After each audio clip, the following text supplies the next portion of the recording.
What's going on, everybody? Welcome to Sideliners. It's time to talk some sports. I'm your host, Preston alongside Luke LaRose, Vincent Ganance.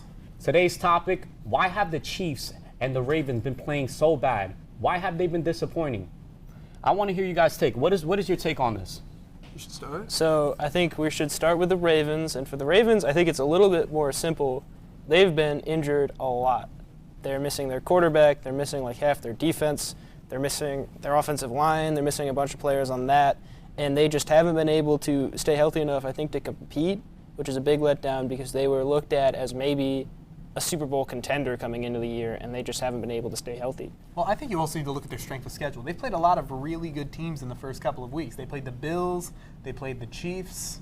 They played the Browns, who they struggled against, but that's besides the point. I think there were a lot of flaws that were there in previous seasons that are being made and exploited for, more so now than ever, due to the fact that they're playing these stronger opponents. They're playing teams that you aren't supposed to take lightly. And then on top of all that, they never really had a good defense. They've been known to collapse in the clutch, just like they did in week 1 against the Bills. That should have been a win. 2 and 3, that's not as bad as 1 and 4. They can come back from that.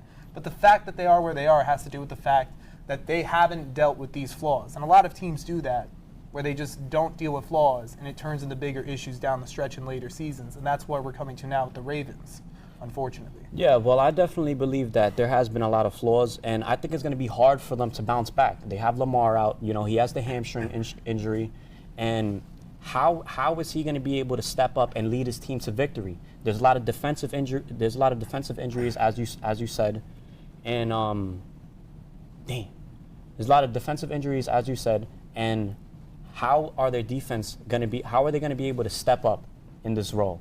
How are they going to step up? How are they going to be able to get stops? Because every game is going to be a shootout. And I think their defense is they've kind of given up defensively when they traded away Adafeowe, who's a big middle-of-the-linebacker, just havoc causer, and they traded him away to Los Angeles, the Chargers. And I think they've kind of thrown in the towel on this year already because 1 and 4, it's not very likely they're going to get a playoff spot at this point. They're not going to win their division, I don't imagine, even though their division isn't great. The Bengals aren't good. The Browns are the Browns. It could be likely, though. You know, if Lamar comes back healthy, ready to go, ready to sling the rock, ready to run the ball, you know, I think if their defense is able to step up and give that support for Lamar, I think maybe it is a possibility that they come back. You know what? You look at their schedule. They do have a tough schedule going on, but I think if they make the right decisions, make the changes on defense, I think they'll be able to step up and potentially make the playoffs. Yeah, you know, I think the Bengals are in a similar situation, but the difference between the Bengals and the Ravens is the Bengals ran off their quarterback. Joe Burrow was the team. And after he got that grade 3 turf toe in week 2, he was done. And as a result, the Bengals don't really have anything going for them anymore because they don't really have the talent on their roster. If you look over to the Ravens, I still think, at least offensively, the talent is there. Of course, injuries have really stifled what the defense can do. But offensively, if Lamar can come back quick enough, I still think there is some hope. However, 1 and 4, I don't know the statistics as to how many teams have been able to come back from that record, but it's not very promising. However, I definitely wouldn't throw in the towel just yet, as opposed to other teams that we might talk about later. No, definitely don't throw in the towel. I think it's time to throw in the towel. Oh, really? Just because they're 1 and 4. I don't think there's enough time to get to come back from behind. In the AFC, that's a little bit more crowded. You got a lot of 4 and 1 teams in the AFC. You've got to catch up to the Steelers. The only way they're getting in is if they win the AFC North, and I don't know if they can do that. I think you're overrating a lot of teams in the AFC. I think there's a lot of frauds that we could talk about. We could talk here. AFC North, very bad right now. Even the Steelers, they're not that good of a football team, much to popular belief. Their quarterback is a 42-year-old Aaron Rodgers. Their offense is overall not really that inspiring. Their defense is fine, but it's just the same old Steelers team. I don't think they're unbeatable. And then on top of that, you look at the AFC South, they're terrible. Texans, Colts, Jaguars, all 3 of those teams aren't going to make a big impact, or they're unproven. There's a lot of unproven teams in the AFC, and then we're going to get to the Chiefs, also not doing well right now. So I think we're in this weird transition period in the AFC where the only consistent things you can really talk about are like the Bills, and then that's about it. This is what I like. There's a big power surge that someone could take over. Yeah, that's true. I mean, I think there is still hope. There is hope, but we have to see how they're able to adjust and continue the season. Speaking of that, let's talk about the Chiefs now and talk about their 2 and 3 start. Well, the Chiefs have been very disappointing lately. They've been disappointing. The Chiefs are known as a Super Bowl contender every year, and you can't doubt that because you have Patrick Mahomes as your quarterback. You have Andy Reid as your head coach. You have stars like Travis Kelce. You know, these are all factors that play in the role of stepping into the play of. These are all factors that. Sorry, my bad. Let's go back. The Chiefs have been very disappointing lately. They really have. This is a team that is obviously a Super Bowl contender year in and year out. They have Mahomes, they have Andy Reid, they have Travis Kelce, and they've been disappointing. They gave up a big loss to Jacksonville Jaguars. You know, last couple seconds we see Chris Jones going there, just standing while Trevor Lawrence is just. Sorry. Trevor Lawrence is doing his thing. Sorry, guys. Yeah, Trevor Lawrence is doing his things, but the defense isn't stepping up. Dude, but that's kind of the whole thing about the Chiefs. And I'm just going to say, this is an issue that I don't think it's new.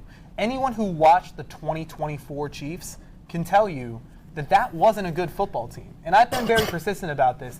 They would win in very fluky manners throughout the entire 2024 season. The thing is, when you have a really good head coach and quarterback, you can get away with that to an extent. But what we're noticing with the Chiefs, and to a lesser extent the Bills, is when you finally pay your quarterback, you start to suffer at other positions. And I don't really know what you want a guy like Patrick Mahomes to do when you're not paying offensive linemen to come back. I think they lost Joe Thuney. They might have lost another guy who I don't remember. In terms of wide receivers, he's dealing with Juju Smith-Schuster. He's dealing with, Hollywood Brown. Those aren't playmakers. You're not going to be able to get much done with that. And then defensively, they got rid of L'Jarius Sneed a couple years ago, and he's been iffy with the Titans, sure. But they haven't really been trying to keep that roster intact as much as they've been trying to just draft rookie players, promising players, which I'll admit the Chiefs are really good at doing, but at a certain point you're going to start to notice that talent fading. And that's what we have with the Chiefs, where I don't think the Chiefs are as much of a panic as the Ravens, because with the Chiefs, these games at the very least, they've been competitive. Ever since Lamar left last week, they took a horrible loss, I must say, just completely damning to the entire culture that's surrounding their team. Didn't even look like they were trying in that second half. Whereas with the Chiefs, you always see close battles. They lost to the Chargers week 1. That was a close game. Eagles, that was a close game. Some would argue the refs might even have been more in Philadelphia's favor. And then just now we're facing Jacksonville. Firstly, Jacksonville, biggest frauds you're ever going to see. Talentless hacks. Really nothing good about them. I don't even like Jacksonville as a city, let alone a football team. So overall, if we're looking at where the Chiefs are, I think this is an early season push, a couple rocks on the road, but you know what? There's always light at the end of the tunnel in Kansas City. When you got Patrick Mahomes at quarterback, I don't see much going wrong. Yeah, they'll definitely be able to bounce back. Yeah, so I want to turn back the clock to the first 2 weeks of the season. Week 1 against the Chargers, they could not stop Justin Herbert in that passing attack. It made me remember who Quentin Johnston was as a person. I had forgot he was in the league. And, I mean, he's having a great year, but they could not stop the passing attack for the Chargers. And then you turn the page to Philly, and they can't stop the rushing attack against Philly. They get a win against the Giants. I mean, everyone does. They beat the Ravens. I mean, everyone does. And the Jags was kind of best of both worlds. The worst of both worlds, I should say, against the Jaguars. Trevor Lawrence looked good, and I am a Trevor Lawrence fan. I am a Jaguars fan. I think the Jaguars are better than Vinny does. And you're stupid for that. But they also couldn't stop ETN. This team. Yeah. ETN's not a good back. No. Yeah, it's a problem. ETN had a massive slump last year, and they managed to cut through the Chiefs' defense like it was nothing. And that's the thing about the Chiefs. Mahomes has been very sloppy the last couple of years. I think someone needs to study the general decline Mahomes has been on, because he is still a top 10 quarterback in the league. I'm not going to get anyone wrong there. But in terms of elite play, he has not been a top 5 quarterback in the league the past couple of years. Well, let's also talk about their roster. They had a lot of roster changes as well, so that's also going to play a role and a big factor in how he performs. He should be able to step up, but he hasn't been able to. I think if you compare him to Josh Allen, there's another note of contention. Mahomes has the rings, but Josh Allen, in my opinion, if we're talking regular season QBs, if Patrick Mahomes is Tom Brady, then I think the Peyton Manning would have to be Josh Allen the way he plays football. It doesn't matter who he's throwing the ball to. Recently, he has Keon Coleman. He has Khalil Shakir. They drafted Dalton Kincaid, who's actually really coming into his own as of late. And that's great, but a great quarterback is going to make the team around him better. And Mahomes, he's done that in the past, But talent can't carry you when you can't develop these players. And I think that's the issue Kansas City is running into right now. Let's not even talk about Rashee Rice. That guy should be in jail, but, you know, what wonders an NFL contract can do for you. All that being said, the Chiefs are in a weird position right now, but I still think they're going to come back. They're going to be competitive. They're in that phase of the rebuild where it's like they're not rebuilding, but they are. The Saints did this for a while with Drew Brees. The issue is they weren't really able to turn a corner, and they just ended up going deep into cat debt, which led them to where they are now, 1-4. Who did they just beat? The Giants. Crazy, I know, but you know, bad teams get a win sometimes. When you're looking at the Chiefs, I think the Chiefs are a good team that's just happened to play bad, as opposed to a bad team that just happens to have some lucky moments. And this week, they are going to play the Lions on Sunday night, which is due to be a bloodbath. Speaking of that, let's do some rapid-fire-ish predictions for the games this week. All right, let's do it. Tonight, which the score will probably already be done by the time this episode gets out, it is Philadelphia Eagles at the New York Giants. Unfortunately, as a Giants fan, I'm going to pick the Eagles. 43 Philadelphia. I'll take the Eagles. I got 31-14. Okay, that's not a bad one. Yep. You like Jackson Dart? I love Jackson I Dart. do like Jackson Dart. I think he started off good, but he ended up being a little sloppy towards the second half of the last game. So Yeah, but you know, rookie growing pains. At least it's not Russell Wilson throwing air pick sixes. yeah, well, he's in a bad situation. You know, he's asked by Brian Daboll to step in, be a leader of this team, bring them, lead them to wins, and that's hard on a rookie quarterback. Yeah, especially when you take into account the fact that most rookies, they either start or they'll sit their entire rookie year. What happened with the Giants is they started 0-3, and then Brian Daboll, John Mara, and all of upper management sit here and they go, oh, God, our jobs, we're about to lose them. Crap, throw the rookie in. We got to win. Yeah. And that's not going to work out in the long run. Yeah, that's not a good way But for success. if he's good enough, hopefully it works out. I think he'll have a solid performance and a loss. Cam Scattaboo might have diminished roles with Tyrone Tracy coming back. Denver at the Jets in London. I think Denver will run away with this one. I don't even know why we're bringing this up right now. Denver is it's gonna be an easy win. I got Denver putting up 33 points. I don't know why, but the NFL really hates London. We give them all of our crap fest. Last week we had Dylan Gabriel versus Carson Wentz. This week we have the 0-5 Jets, which, by the way, they've had the Jets play in London every year for the past couple of years. I think that might be something they're doing similar to like the Cowboys on Thanksgiving. Yeah. And that's really rich because the Jets have always been horrible, and they will continue to be horrible probably until we're all dead. So So you're taking the Broncos. Cardinals at Colts. I mean, I'm gonna take the Colts. The Colts have been playing good football. You know, Daniel Jones has been he's been hooping lately. I don't think it's gonna be a close battle. I think the Colts are gonna take the win by at least 14 points.